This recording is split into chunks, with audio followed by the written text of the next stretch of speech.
Ravens, Browns, Ravens rolled to a 28-3 easy victory. Now, it was, got to preface this, that Deshaun Watson was kind of in some eyes a late scratch. There was a lot of back and forth that he was going to play, not going to play, doesn't play.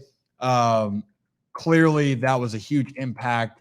And once the Ravens got ahead, they never looked back. And Lamar Jackson, even though the yardage. So I don't mean to interrupt you, but just to stick with the injury report, apparently Deshaun Watson it was his choice. He was healthy enough to play, according to the trainers, and he chose to sit out. So he said, I think it was saying about with the shoulder, the pain tolerance of being able to go out there to do it. But regardless of it, yeah, if it's true or not true, if he couldn't play, he didn't play. Yeah. And the Ravens had a 21-3 lead at halftime.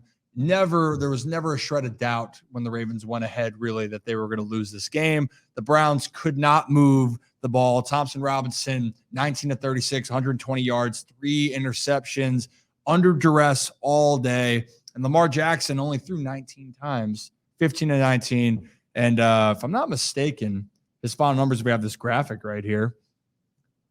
15-19, 79% completion percentage, and 4 total touchdowns. And on top of that, he is, for the first time in his career, he had 2 rushing touchdowns and 2 passing touchdowns in the same game, believe that or not. Yeah. I mean, the amount of times that Lamar's had multiple rushing touchdowns in a game, he has not done 2 and 2 in the same game in his career. And so it's another feat. And I think the offense had its struggles early. 3 and outs on 4 of their first 5 drives of the game. The only non-3 and out was when the defense set them up with perfect field position after Brandon Stevens had his first career pick, brought it down inside the red zone, and Lamar scored on that design run from 10 yards out. So there were struggles early. Then you had the fumble. Lamar kind of botching the exchange with Justice Hill, and you watched it in fast motion and you thought it might have been on Justice Hill, but then you watched it in slow-mo. Yeah. It looked like Lamar kind of let the ball leave his hands early, and just that's on Lamar, the ball security. But I will say this, after that, and I tweeted out, like, the Ravens offense is a mess, because at that point in time, it was a mess. There were still issues. And I came on here, I think last week or 2 weeks ago, and said, for the Ravens, let's give this offense some time. And I still truly believe that, but I did think the offense was a mess at that point.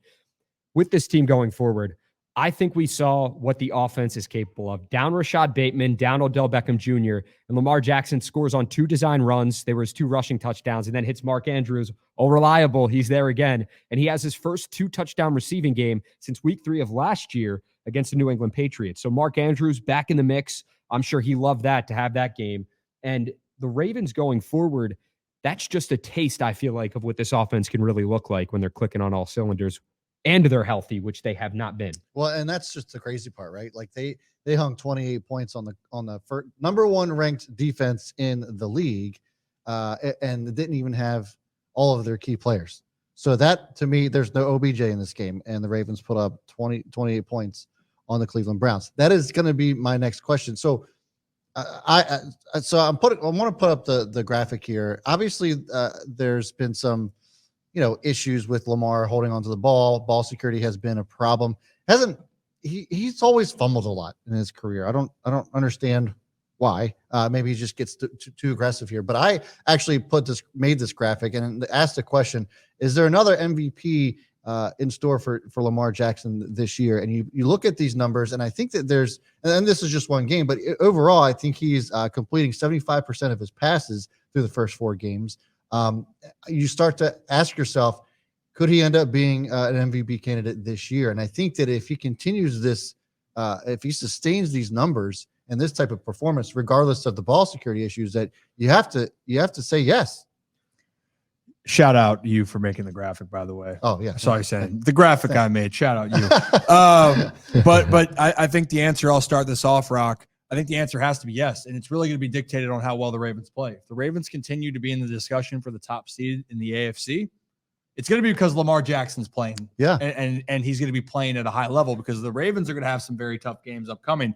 We've talked about that they have played the Cleveland Browns without their starting quarterback. You played a rookie quarterback in his first start, even though CJ Stroud, we love him. The Ravens did drop a tough game against the Colts with Gardner Minshew, their backup, that, yes, can start, but That was a game you could have had, but they got upcoming games with the Lions, the 49ers. You got to play the Bengals again, the Chargers, the Jags, you name it. The Ravens win games, it's going to be because of number 8. So I think you're exactly right. I think, and also the fact of it is what I love.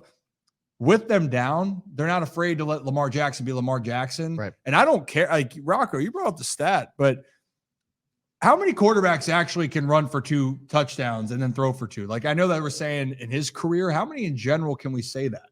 Besides, we're talking about Cam Newton. Anthony Richardson obviously is a candidate right now in the NFL that could do that. Justin Fields.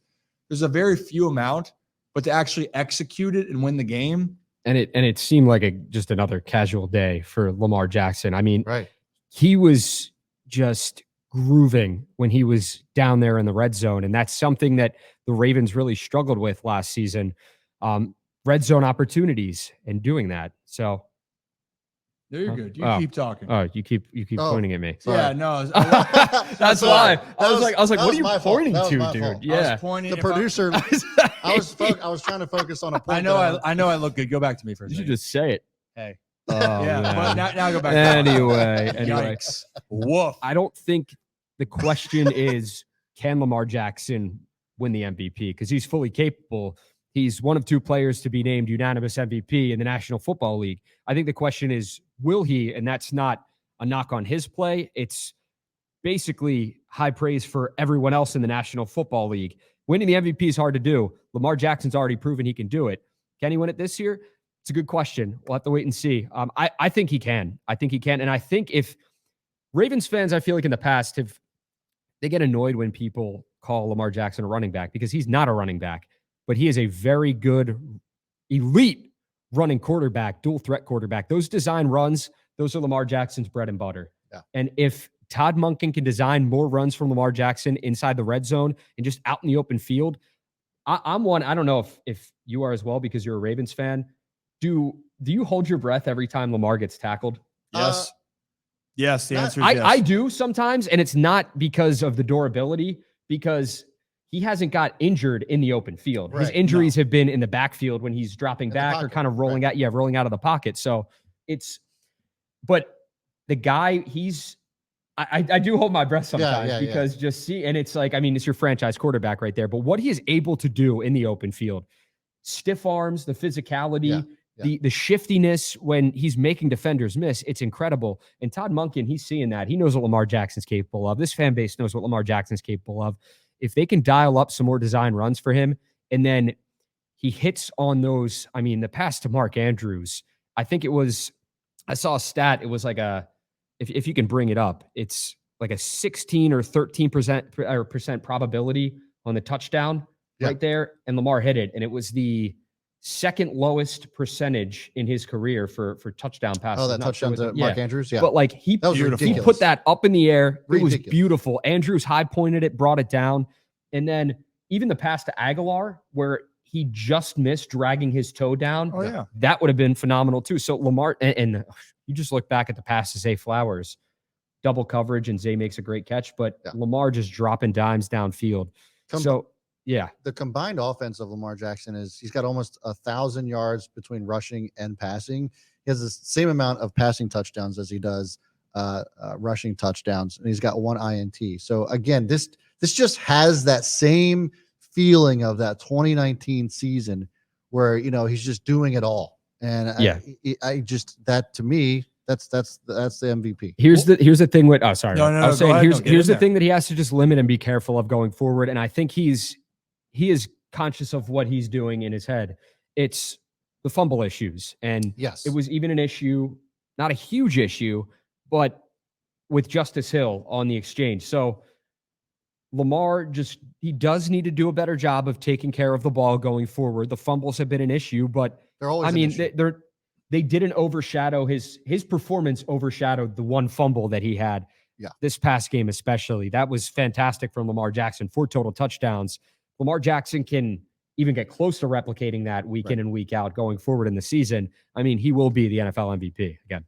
Yeah, I mean, the thing I wanted to point out with it, the team goes as Lamar goes. Yep. This defense is unbelievable, and they're still down guys. This offense is down guys, and they're still getting wins. That's the impressive part for the Ravens right here is you're winning games without your guys. Tyler Linderbaum being back center, that is a big part of it. Ronnie Stanley didn't play in that game against Cleveland.